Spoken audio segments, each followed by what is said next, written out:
I've been intrigued by this question of whether we could evolve or develop a sixth sense, a sense that would give us seamless access and easy access to meta information or information that may exist somewhere that may be relevant to help us make the right decision about whatever it is that we're coming across. And some of you may argue, well, don't today's cell phones do that already? But I would say no.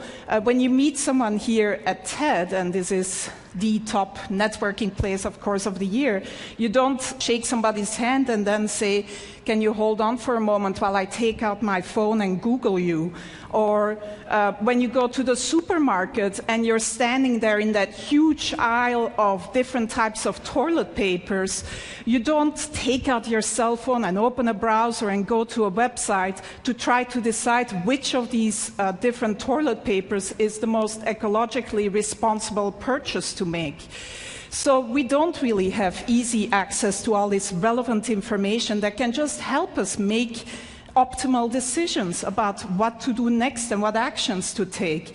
And so my research group at the Media Lab has been developing a series of inventions to give us access to this information in a sort of easy way without requiring that the user changes any of their behavior.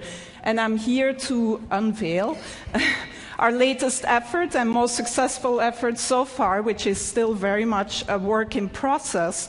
I'm actually wearing the device right now, and we've sort of cobbled it together with components that are off the shelf, and that, by the way, only cost $350 at this point in time.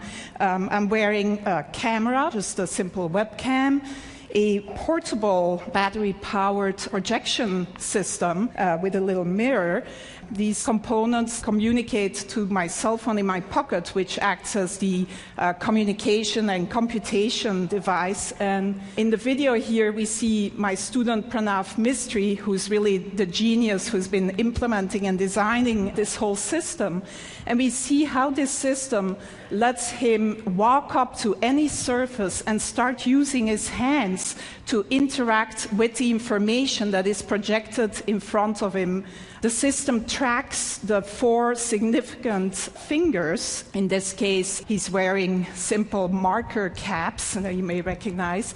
But if you want a more stylish version, you could also paint your nails in different colors.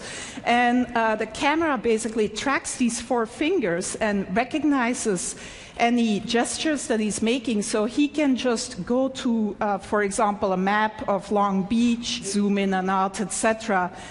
The system also recognizes iconic gestures, such as the take a picture gesture, and then takes a picture of whatever is in front of you. And when he then walks back to the Media Lab, he can just go up to any wall and project all the pictures that he's taken, sort through them and organize them and resize them, etc.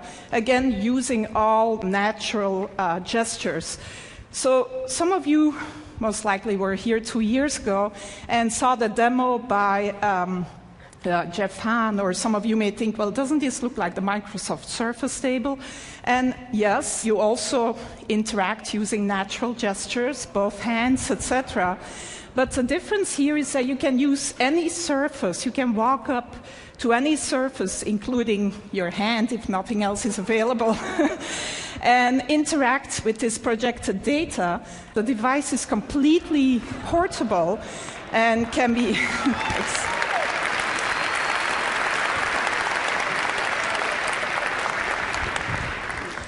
So one important difference is that it's totally mobile.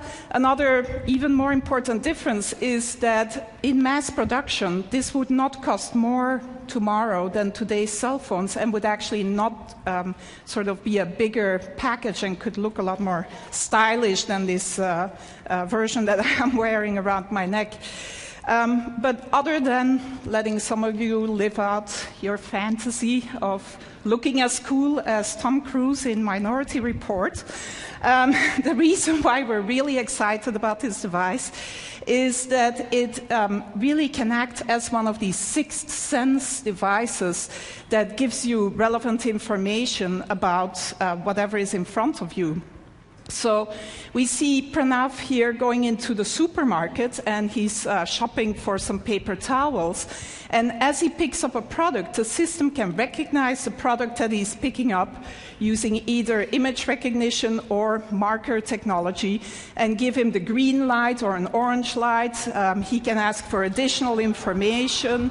So this particular choice here is a particularly good choice given his personal criteria. Some of you may want the toilet paper with the most bleach in it rather than the most ecologically responsible choice.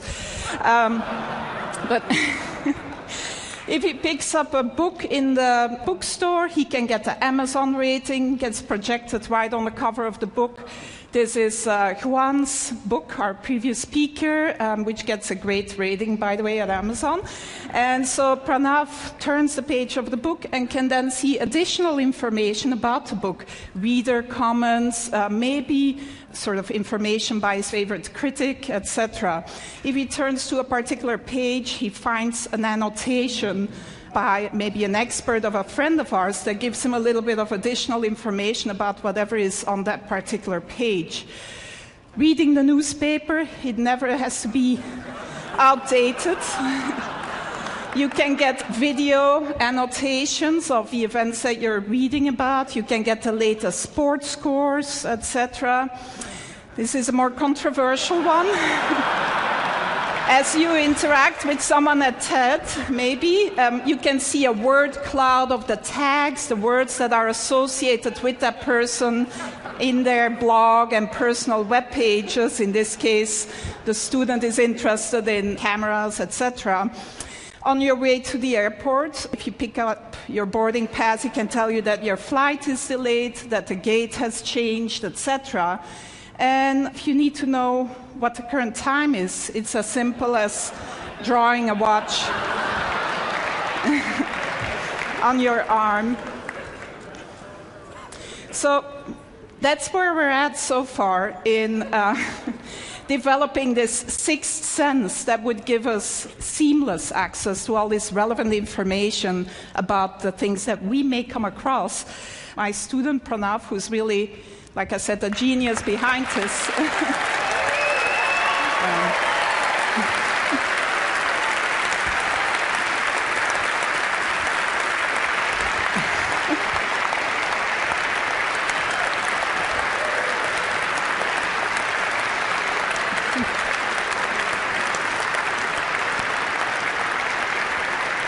He does deserve a lot of applause because I don't think he's slept much in the last 3 months, actually. And his girlfriend is probably not very happy about him either. But it's not perfect yet. It's very much a work in progress. And who knows, maybe in another 10 years we'll be here with the ultimate sixth sense brain implant. Thank you.